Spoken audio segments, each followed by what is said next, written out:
بسم الله والصلاة والسلام على رسول الله وعلى آله وصحبه أجمعين ثم أما بعد قالت أمنا عائشة رضي الله تعالى عنها قالت أيها انتاه أولم تسمعي ما قال.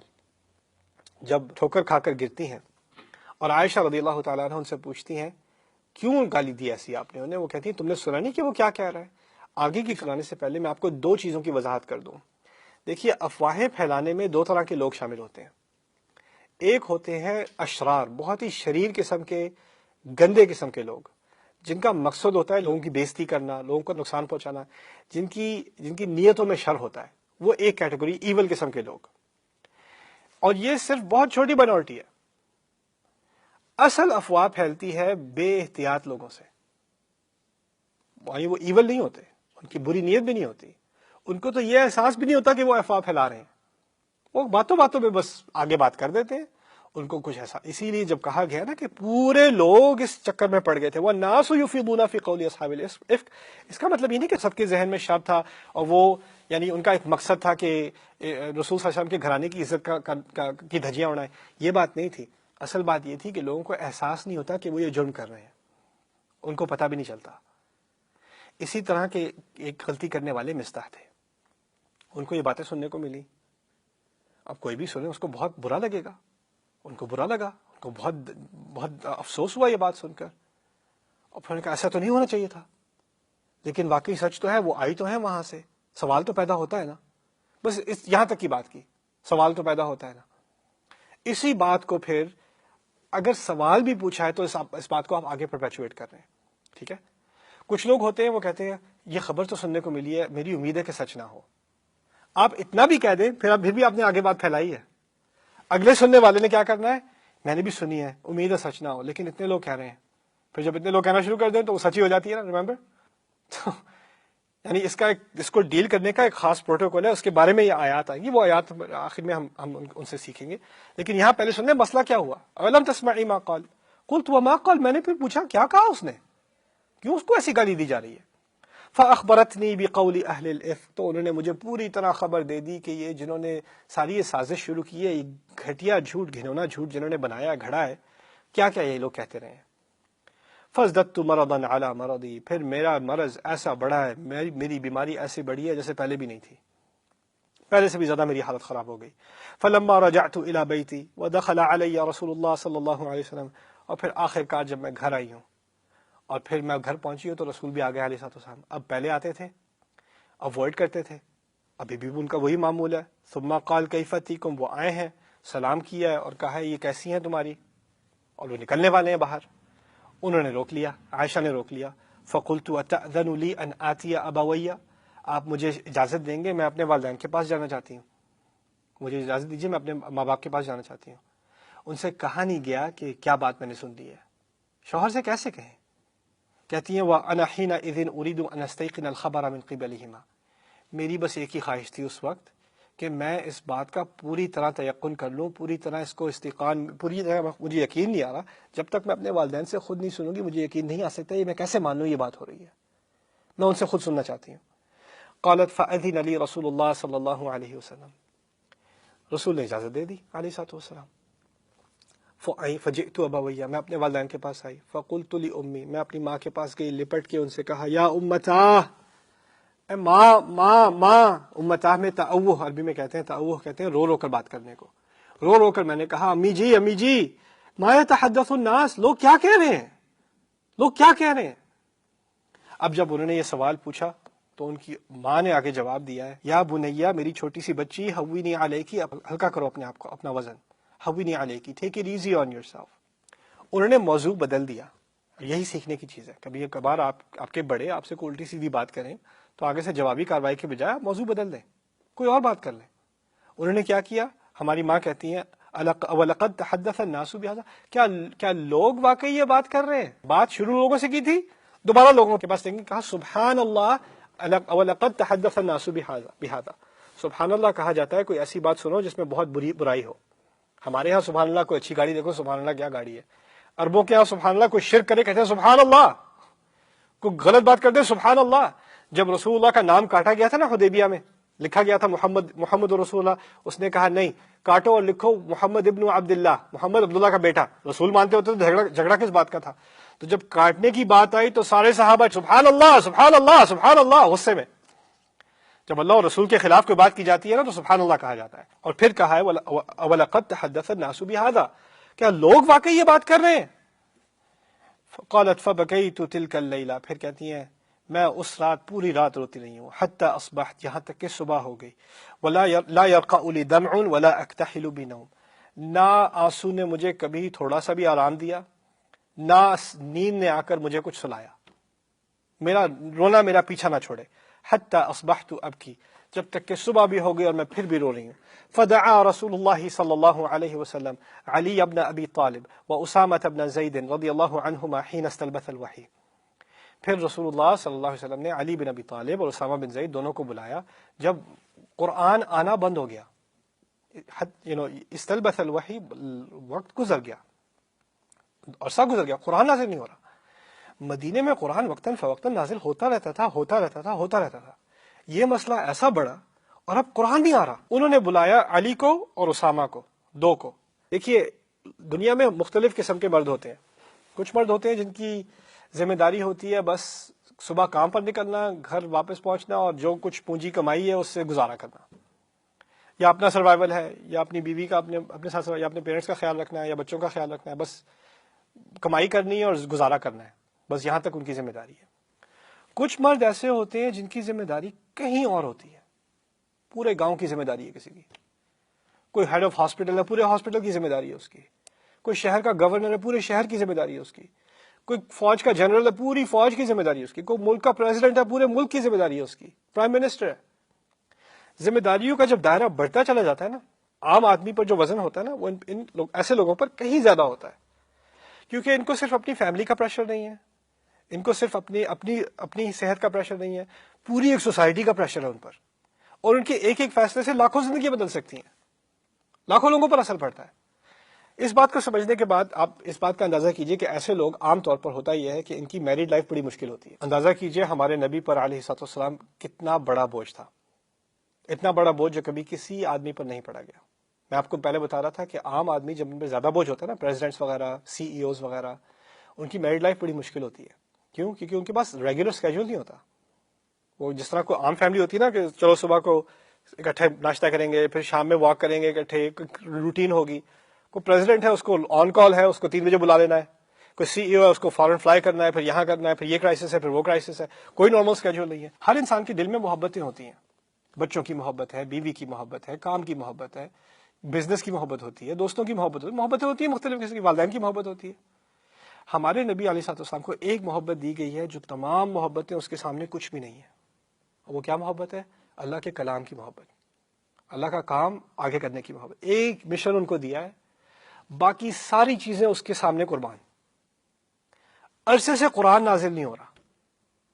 اب ان کو فکر کیا پڑی ہوئی ہے؟ جتنی مجھے محبت اپنی بیوی سے ہے، اور ان کو شدید محبت تھی عائشہ رضی اللہ تعالیٰ عنہ سے، لیکن اگر اس شادی کی وجہ سے ابھی قرآن نازل نہیں ہو رہا، میں اس قرآن کی خاطر سب کچھ قربان کرنے کو تیار ہوں. کیا مجھے یہ کرنا چاہیے؟ یعنی وہ ایک اپنے پریشر کو سمجھتے ہیں کہ اصل ذمہ داری ان کی کیا ہے، اس کے سامنے کچھ اور نہیں آئے گا. یہاں تک کہ ان کی اپنی محبتیں نہیں آئیں گی، اپنے گھرانہ نہیں آئے گا. اتنا سا بھی پریشر ان پر گھر سے نہیں پڑ سکتا. اب اس سے زیادہ پریشر تو کسی آدمی پہ نہیں پڑتا کہ اف کا معاملہ چل رہا ہے. اسی لیے وہ سوچ رہے ہیں کہ کیا وحی کی برکت اس لیے رکی ہے کہ میں اس شادی میں ابھی تک ہوں، اور ان کو یہ بات سمجھ نہیں آ رہی، وہی سے تو جواب آ نہیں رہا. تو انہوں نے پھر دونوں سے جواب دہی کی. علی رضی اللہ تعالیٰ کا مشورہ لیں گے اور اسامہ کا. پہلے اسامہ کا لیں گے، اگلی نشست میں اس کے بارے میں بات کریں گے. بارک اللہ لی ولکم. السلام علیکم ورحمۃ اللہ وبرکاتہ.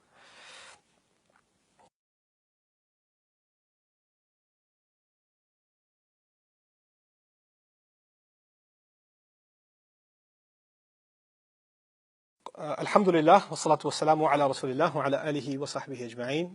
السلام علیکم ورحمۃ اللہ تعالیٰ وبرکاتہ. ہماری بات وہاں تک پہنچی تھی کہ جہاں رسول اللہ صلی اللہ علیہ وسلم نے اسامہ بن زید اور علی رضی اللہ تعالیٰ عنہما دونوں سے مشورہ لینے کی کوشش کی شادی کے معاملے میں، عائشہ رضی اللہ تعالیٰ عنہ کے ساتھ شادی برقرار رکھنے یا منقطع کر دینے کے معاملے میں.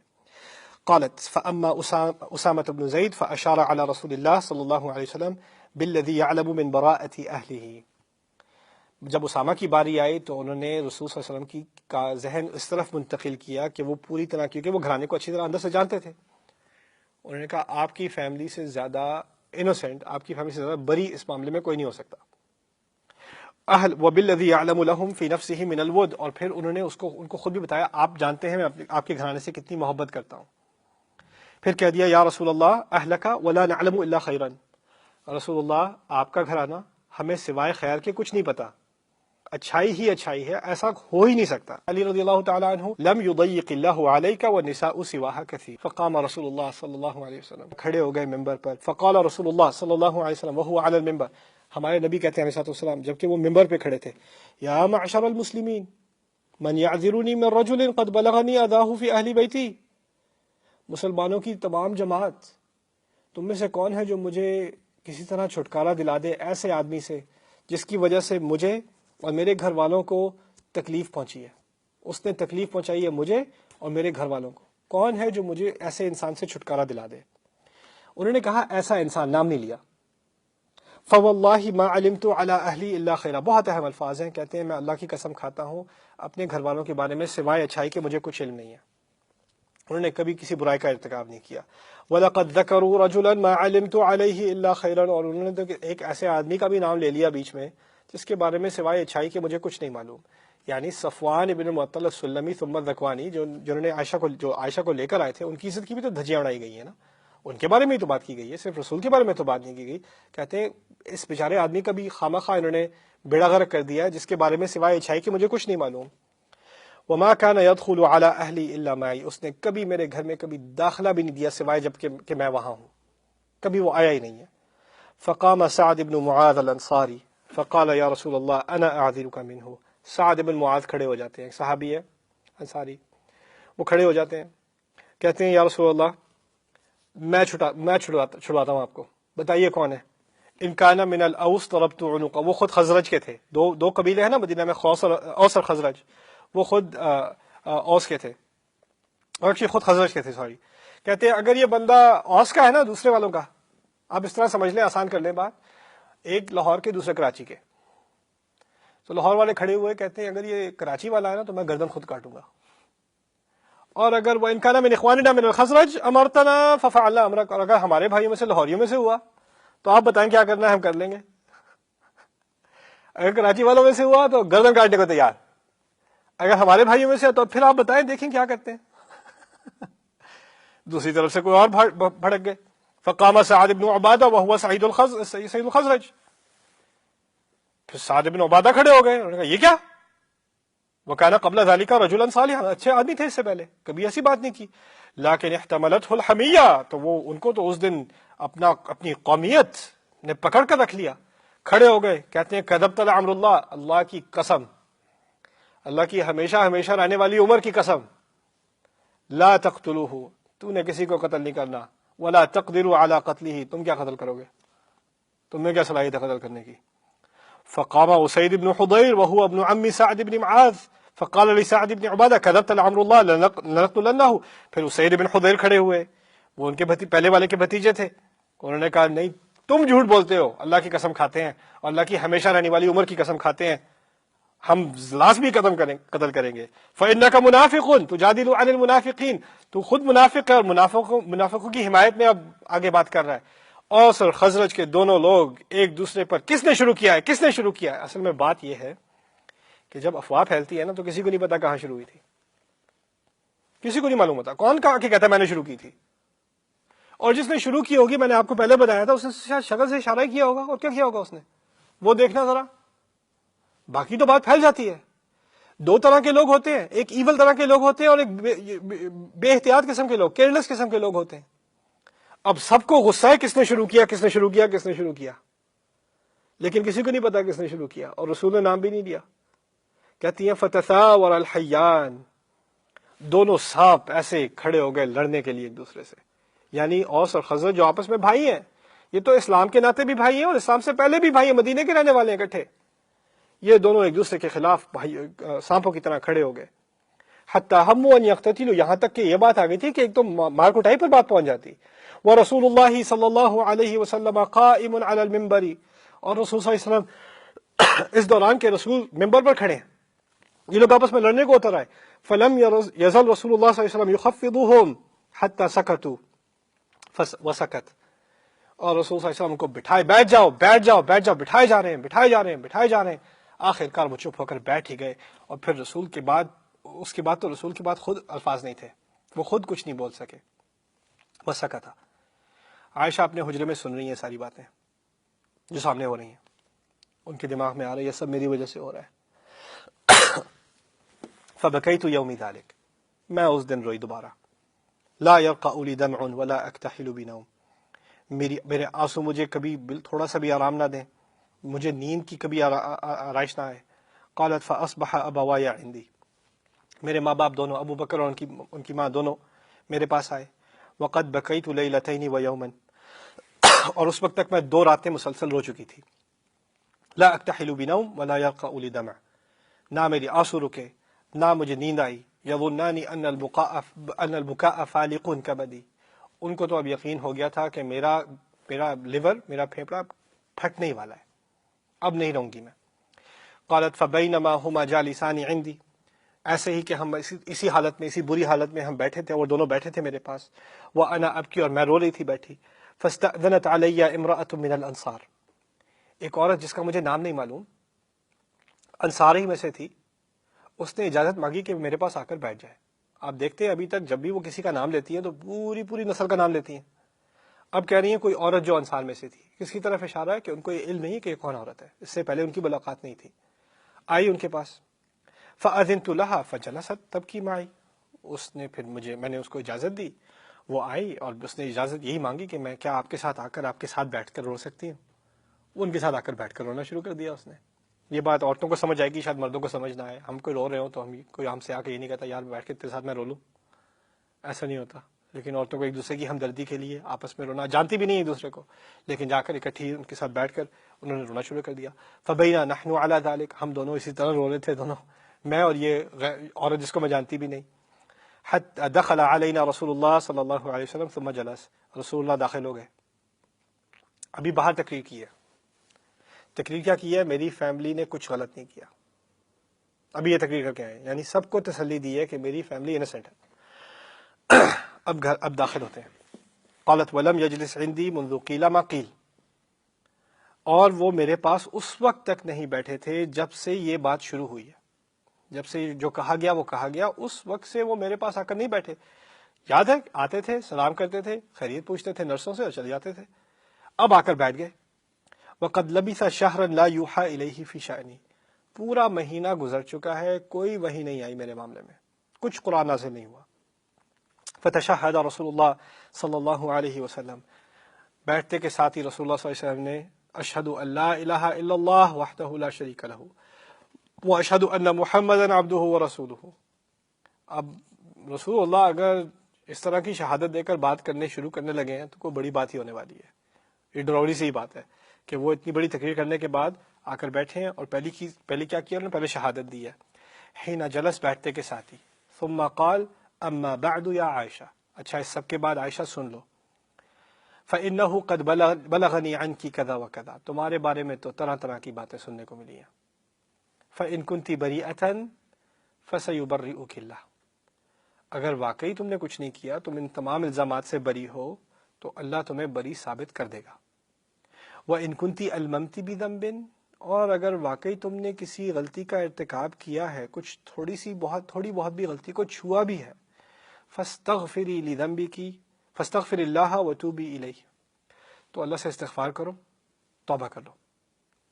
فَإِنَّ الْعَبْدَ إِذَا اعْتَرَفَ بِذَنْبِهِ ثُمَّ تَابَ إِلَى اللَّهِ تَابَ اللَّهُ عَلَيْهِ، دیکھو کوئی بھی اللہ کا بندہ جب اپنی غلطی کا اعتراف کر لے، اپنی غلطی کو مان جائے اور پھر اللہ تعالیٰ کی طرف لوٹ جائے، توبہ کر لے، تو اللہ تعالیٰ بھی اس کی طرف لوٹ جاتا ہے۔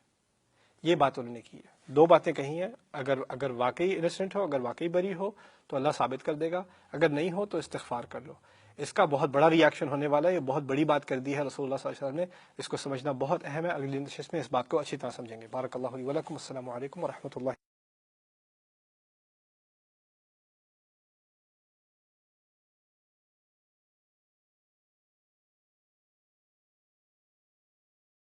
الحمد للہ والصلاة والسلام علی رسول اللہ وعلی آلہ وصحبہ اجمعین، ثم اما بعد، فإن كنت بریئة فسیبرئک اللہ وإن كنت ألممت بذنب فاستغفر اللہ وتوبی الیہ، اگر آپ واقعی انسنٹ ہیں، اگر آپ نے واقعی یہ جرم نہیں کیا تو آپ فکر نہ کریں، اللہ تعالیٰ آپ کو بری ثابت کر دیں گے۔ اور اگر آپ نے کچھ کیا ہے تو استغفار کر لیجئے، کیونکہ اگر کوئی اللہ کا بندہ استغفار کر لے، اپنی جرم کا اعتراف کر لے، تو اللہ تعالیٰ اس کی توبہ مان لیتا ہے۔ دیکھیے، یہ بات سمجھنا بہت مشکل ہے۔ ابھی باہر جا کر سب کو کنونس کیا تھا رسول اللہ صلی اللہ علیہ وسلم نے کہ انہوں نے کچھ غلط نہیں کیا، میری فیملی انوسینٹ ہے۔ اب اندر آنے کے بعد ہماری ماں عائشہ سے یہ کیوں کہہ رہے ہیں کہ دیکھو دو پاسبلٹیز ہیں، دو احتمال ہیں، یا تو کیا یا نہیں کیا۔ یہ بات باہر تو نہیں کی تھی، باہر تو کہا تھا بالکل نہیں کیا، سراسر نہیں کیا۔ یہ ہمارے نبی کی عظیم ترین سنتوں میں سے ہے، میرے نزدیک ہمارے نبی کی عظیم ترین سنتوں میں سے یہ سنت ہے۔ اور وہ کیا ہے؟ دیکھیے، اگر آپ باہر کسی کے معاملے میں بات کرتے ہیں، کسی اور کے گھرانے کے بارے میں بات کرتے ہیں، تو آپ پر لازم بنتا ہے کہ آپ اس بات کا انکار کریں، لازم بنتا ہے آپ انکار کریں۔ لیکن اپنے گھر کے اندر جب کوئی بات ہو رہی ہو نا، شوہر ہے 11 بجے چلا جاتا ہے باہر، اچھے ڈھنگ کے کپڑے پہن کے، کلون لگا کے، بیوی کو شک پڑ رہا ہے کہاں جا رہے ہو؟ میں بس نماز پڑھنے جا رہا ہوں۔ نماز تو 9 بجے ہو گئی تھی، آپ کون سی نماز پڑھنے جا رہے ہو؟ یا باتھ روم میں ہے، فون لیے ہوئے 45 منٹ باتھ روم بند ہے، فون کیوں لے جا رہے ہیں بھیا باتھ روم میں؟ فون پہ بار بار پاسورڈ بدلے جا رہے ہیں۔ کچھ شک پڑ رہا ہے بیوی کو، یا شک پڑ رہا ہے شوہر کو، اس کو یا بیٹے کے بارے میں شک پڑ رہا ہے، کیا کر رہے ہو بیٹا؟ اب اگر بیٹا یہ کہے کہ دیکھیے آپ کو تو حسن الظن کرنا چاہیے، آپ کو اچھا گمان کرنا چاہیے، آپ کو میری نیت پر شک نہیں کرنا چاہیے، یہ ہر مسلمان کا دوسرے مسلمان پر حق بنتا ہے کہ نیت پر شک نہ کرے۔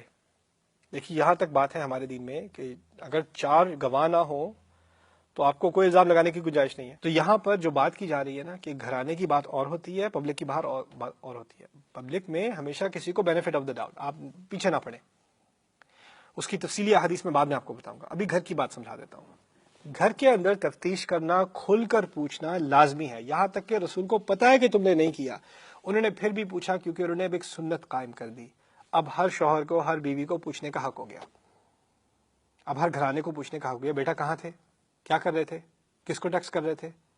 میں کیوں بتاؤں؟ آپ کو حسن زن کرنا چاہیے؟ نہیں، حسن زن تو باہر والوں کے لیے، تمہارے لیے تو تفتیش ہوگی۔ اب بتاؤ اچھی طرح کیا کر رہے تھے؟ آپ مجھ پہ کوئی الزام نہیں لگا سکتے، آپ کے پاس 4 گواہ نہیں ہیں، 4 گواہوں کی ضرورت نہیں ہے، میں کہہ رہا ہوں 50% امکان ہے یا کیا یا نہیں کیا، کھل کر بتا دو۔ یہ سنت قائم کیا، اور اس سنت کو قائم کرنے میں آپ اندازہ کیجئے ہماری ماں کو کتنی تکلیف پہنچی ہے۔ کوئی بیوی اپنے شوہر سے سننا چاہے گی کہ اگر کیا ہے یا اگر نہیں کیا، 2 پاسبلٹی سننا چاہے گی، وہ تو اپنے شوہر سے سننا چاہے گی میں جانتا ہوں تم نے نہیں کیا، میں جانتا ہوں تم بری ہو، میں جانتا ہوں تمہارا کوئی قصور نہیں ہے۔ یہ بات انہوں نے دی نہیں ان کو، عائشہ رضی اللہ تعالیٰ عنہ کو، انہوں نے تو کہہ دیا کہ دیکھو دو پاسبلٹیز ہیں۔ یہ دیکھیے، ان کے نزدیک ایک سنت قائم کرنا ہے جو ہمیشہ کے لیے لوگوں کو، گھرانوں کو بچائے گی، لیکن اس وقت عائشہ کو یہ حکمت تھوڑی نظر آ رہی ہے، ان کو تو یہ نظر آ رہا ہے کہ ان پر الزام لگایا گیا ہے، اور ان کا جو غصہ اب آتا ہے، میں نے ابھی کبھی ایسا غصہ میں نے حدیث میں نہیں پڑھا جیسا اس حدیث میں ہے۔ کہتی ہیں فلما قضى رسول اللہ صلی اللہ علیہ وسلم مقالته، جب وہ اپنی بات مکمل کر چکے، قلص دمعی، میرے آنسو رک گئے۔ کہیں تھی 2 مسلسل دن 3 راتیں آنسو ہی چل رہے تھے، لیکن اب آنسو رک گئے۔ ما احس منه قطرہ، مجھے تو ایک قطرہ بھی محسوس نہیں ہو رہا تھا۔ فقلت لی ابی، میں نے اپنے والد سے کہا، ابو بکر بیٹھے تھے، عجب رسول اللہ صلی اللہ علیہ وسلم فیما قال، رسول اللہ صلی اللہ علیہ وسلم کا جواب دیں اس بارے میں جو انہوں نے کی ہے ابھی، آپ جواب دیجئے ان کا۔ واللہ ما ادری ما اقول لرسول اللہ صلی اللہ علیہ وسلم، کہتے ہیں اللہ کی قسم مجھے نہیں معلوم میں کیا جواب دوں رسول کو علیہ الصلوۃ والسلام۔ فقلت لی امی، میں نے اپنی ماں سے کہا، اجیبی رسول اللہ صلی اللہ علیہ وسلم فیما قال، آپ ان کا جواب دیجئے اس کے بارے میں جو انہوں نے کہی ہے، آپ جواب دے دیں ماں۔ ماں کہتی ہے ما ادری ما اقول لرسول اللہ صلی اللہ علیہ وسلم، کہتی ہے میں کیا جانوں میں کیا جواب دوں رسول اللہ کو، میں کہاں سے جواب لے کر آؤں۔ ہماری ماں کے سامنے ان کے والدین بیٹھے ہیں اور رسول اللہ بیٹھے ہیں صلی اللہ علیہ وسلم، 3 افراد بیٹھے ہیں۔ اب وہ جو کہنے لگی ہیں نا، آپ اندازہ کیجئے قرآن میں ہے کہ والدین کے سامنے تو اف تک نہیں کہنا، لا تقل لہما اف، لا تنہرہما، ڈانٹنے کی آواز استعمال مت کرنا، اف مت کہنا والدین سے۔ دوسری طرف نبی کے بارے میں کہا ہے لا تجہروا لہ بالقول کجہر بعضکم لبعض ان تحبط اعمالکم وانتم لا تشعرون، نبی کے سامنے آواز اونچی مت کرنا، تمام اچھے اعمال فوراً کے فوراً ہڑپ کر لیے جائیں گے، تمہیں پتہ بھی نہیں چلے گا، کوئی اچھا کام نہیں رہے گا تمہارا۔ یہ دو ہستیاں ان کے سامنے ہیں، والدین جن کے سامنے عزت سے کام لینا چاہیے، آواز نہیں اٹھانی چاہیے، اور رسول اللہ صلی اللہ علیہ وسلم، دونوں کیا کہتی ہیں؟ انی واللہ لقد علمت لقد سمعتم هذا الحدیث، میں اللہ کی قسم کھاتی ہوں مجھے پتہ چل گیا ہے کہ تم لوگوں نے یہ بات سنی ہے، یہ گھٹیا بات تم لوگوں نے سنی ہے، حتی استقر فی انفسکم، یہاں تک کہ یہ بات تمہارے دلوں کے اندر تک پہنچ چکی ہے، تم اس بات کو مان چکے ہو۔ الزام لگا رہی ہیں رسول پر، اپنے والدین پر، کہ تم لوگوں نے اس جو مجھ پر تہمت لگائی گئی ہے اس کو تم مان چکے ہو۔ ہم اچھی طرح جانتے ہیں کہ رسول نے نہیں مانا، انہوں نے تو باہر تقریر بھی کی ہے کہ وہ بری ہیں اس سے، ابھی بھی کہا ہے کہ امکان ہے، لیکن پھر بھی ہم جانتے ہیں کہ وہ بری مانتے ہیں، لیکن ابھی غصے میں بات کر رہی ہیں اور کہتی ہیں کہ تم لوگوں کے دل تک، اندر نفس تک یہ بات پہنچ چکی ہے، وہ صدق تم بھی، اور تم نے اس کو سچا مان لیا ہے۔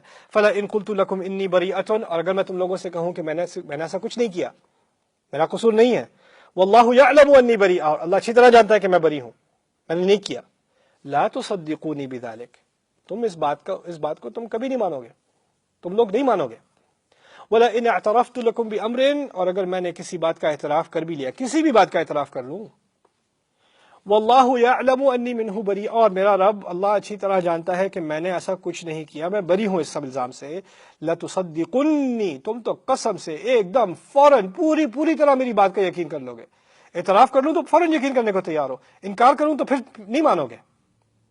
واللہ، میں اللہ کی قسم کھاتی ہوں، ما اجد لکم مثلا، تم لوگوں کے لیے تو مجھے تو مثال بھی نہیں ملتی۔ کس سے بات کری؟ اندازہ کریں کس سے بات ہو رہی ہے، اور پھر اندازہ کیجئے قرآن پھر بھی نازل نہیں ہوا تمیز سکھانے کے لیے، یہ کہنے کے لیے کہ ایسی باتیں مت کرو، تمہارے سامنے نبی ہے اللہ کے، کوئی آیات نہیں آئی۔ آیات آئی ہیں تو رسول کے ڈیفنس میں نہیں آئی، عائشہ کے ڈیفنس میں آئی ہیں رضی اللہ تعالی عنہ۔ اندازہ کیجئے، اس کو سمجھنے کی ضرورت ہے یہ کیسے ہوا، کیوں ہوا۔ پہلے بات میں ان کی مکمل کر لوں پھر سمجھاتا ہوں۔ لا اجد لکم مثلا، تم لوگوں کے لیے تو مجھے مثال بھی نہیں ملتی، الا قول ابی یوسف، سوائے ابو یوسف کے، یعنی یوسف کے والد، یوسف علیہ السلام کے والد یعقوب۔ کہتی ہیں فصبر جمیل واللہ المستعان علی ما تصفون، اب تو خوبصورتی صبر میں ہی رہ گئی ہے، اور ایک اللہ ہی کی مدد مانگی جا سکتی ہے ان چیزوں کے بارے میں جس کی تم بڑی بڑی تصویریں کھینچ رہے ہو، علی ما تصفون، جو تصویر تم کھینچ رہے ہو، جو ڈسکرپشن تم بنا رہے ہو، اس کے بارے میں تو صرف اللہ ہی کی مدد مانگی جا سکتی ہے۔ یہ الفاظ قرآن میں یعقوب علیہ السلام کی زبان پر اس وقت آئے تھے جب یعقوب علیہ السلام کے بیٹوں نے ایک قمیص، یوسف کی قمیص کو لے کر پھاڑ پھوڑ کر اس پر جانور کا خون ڈال کر واپس لا کر باپ سے یہ کہا تھا کہ یہ دیکھیں آپ کے بیٹے کو بھیڑیا کھا گیا اور یہ اس کی قمیص ہے، یعنی بہت بڑا جھوٹ بولا تھا۔ اس جھوٹ کے جواب میں ان کے والد نے کہا تھا، یہ الفاظ کہے تھے فَصَبْرٌ جَمِيلٌ وَاللَّهُ الْمُسْتَعَانُ عَلَىٰ مَا تَصِفُونَ، جو تصویر تم کھینچ رہے ہو، جو ڈسکرپشن تم بنا رہے ہو، جو تفصیلیں تم مجھے دے رہے ہو، اس کے بارے میں بس ایک صبری چیز رہ گئی جو خوبصورت ہے، کیونکہ اللہ کی مدد کے علاوہ اور کچھ نہیں رہا۔ یہ کہنے سے عائشہ رضی اللہ تعالیٰ عنہ نے کس کو کس سے کمپیئر کیا ہے؟ یوسف کے بھائیوں کو اپنے والدین اور رسول صلی اللہ علیہ وسلم سے کمپیئر کر دیا۔ کتنی بڑی بات کہہ دی۔ میں یہ پڑھ کے پہلی دفعہ میں نے پڑھا تو میں ہکا بکا رہ گئی، یہ ہوا کیا ہے؟ پھر مجھے بات سمجھ میں آئی ہے۔ دیکھیے، مسلمان عورت کی عزت پر الزام لگانا اور اس کی عزت پر الزام لگانے کے بعد اس کا پاگل ہو جانا، اور ہماری ماں پاگل بھی نہیں ہوئی، غصے ہوئی ہیں، لیکن اگر کوئی اور پاگل ہو جاتی ہے، اگر کسی پر الزام لگایا جائے اور وہ غصے میں آ جاتی ہے، الٹی سیدھی باتیں کہہ دیتی ہے، کوئی لحاظ نہیں رہتا اس کے سامنے کون ہے، کہہ دیتی ہے، اس کو اس وقت وہ باتیں کرنے کا حق ہے، اللہ نے دیا ہے۔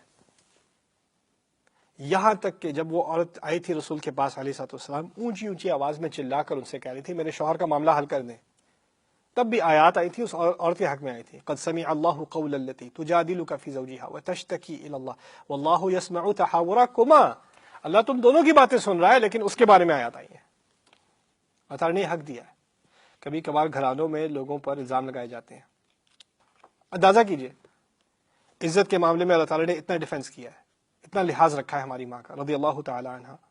کہتی ہے ثم تحولت، پھر تو میں مڑ گئی ان سب سے، میں بہت بات نہیں کرنی، اور فاضطجعت علی فراشی، اور میں لیٹ گئی اپنے فرش پر، مجھے اب کوئی بات نہیں کرنی، I'm done، سب سے خفا، سب سے روٹ کے غصے میں آ کر بس لیٹ گئی، فاضطجعت علی فراشی۔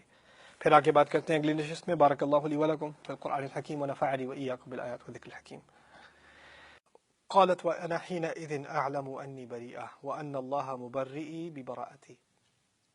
ہماری ماں کہتی ہیں کہ مجھے اسی وقت لمحے جب میں لیٹی ہوں خفا ہو کر، مجھے اسی وقت احساس ہو گیا تھا کہ نہ صرف یہ کہ اللہ میرا رب جانتا ہے اور مجھے اچھی طرح پتہ ہے کہ میں قصوروار نہیں ہوں، اور میرا رب مجھے قصوروار یا غیر قصوروار ثابت کر دے گا، میری انسنٹ ثابت کر دے گا.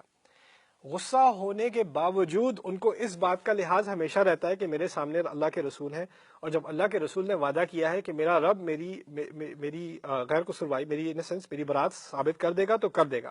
یعنی شوہر سے تو غصہ ہے لیکن پھر بھی رسول ہیں اللہ کے، ان کا کلام پھر بھی حق ہے. اور جب انہوں نے کہا تھا نا ان کنتی بریئۃ فسیبرئک اللہ، اگر تم واقعی قصوروار نہیں ہو تو اللہ ثابت کر دے گا کہ تم قصوروار نہیں ہو. اب مجھے اچھی طرح پتا تھا کہ میرا اللہ میری مدد کرے گا. میں لیٹ گئی. لیکن واللہ ما كنت اظن ان اللہ منزل فی شأنی وحیا یتلا، لیکن اللہ کی قسم مجھے بالکل احساس نہیں تھا کہ اللہ میرے معاملے میں، میرے خاص معاملے میں وہی نازل کرے گا جو کہ یوم قیامت تک جس کی تلاوت کی جائے گی. یعنی ایسا ان کو خیال کیا تھا ولا شأنی فی نفسی کان احقر من ان یتکلم اللہ فی بامر یتلا، میری اپنے بارے میں یہ رائے تھی کہ میرا کیا مقام، میرا اس سے کہیں حقیر تر مقام کہ میرے بارے میں اللہ خود بات کرے گا، اور ایسی طرح بات کرے گا کہ یوم القیامت تک اس بات کو دہرایا جائے گا میرے اعزاز میں. میرا یہ کیا مقام، میں اپنے بارے میں اپنے آپ کو بہت کم سمجھا کرتی تھی. یہ ماضی کی بات کی جا رہی ہے. وَلَشَأْنِي فِي نَفْسِي كَانَ أَحْقَرَ، میرا اپنے بارے میں خیال بہت کم تھا اس وقت. یعنی جس وقت یہ بات کی جا رہی ہے اب وہ خیال نہیں ہے، اب مجھے پتا ہے اللہ نے میرا کتنا اعزاز کیا ہے. اب ان کو اپنے اعزاز کا احساس ہے، اور یہ مسلمان کو ہونا چاہیے. مسلمان کو اللہ نے جب عزت دی ہو تو اس کا اعتراف کرے. یہ نہیں کہ میں بہت حقیر ہوں، میں بہت فقیر ہوں. وہ ٹھیک ہے، حقیری فقیری اپنی جگہ ہے. جب اللہ تعالیٰ عزت دیتا ہے تو عزت کا بھی اعتراف کرو.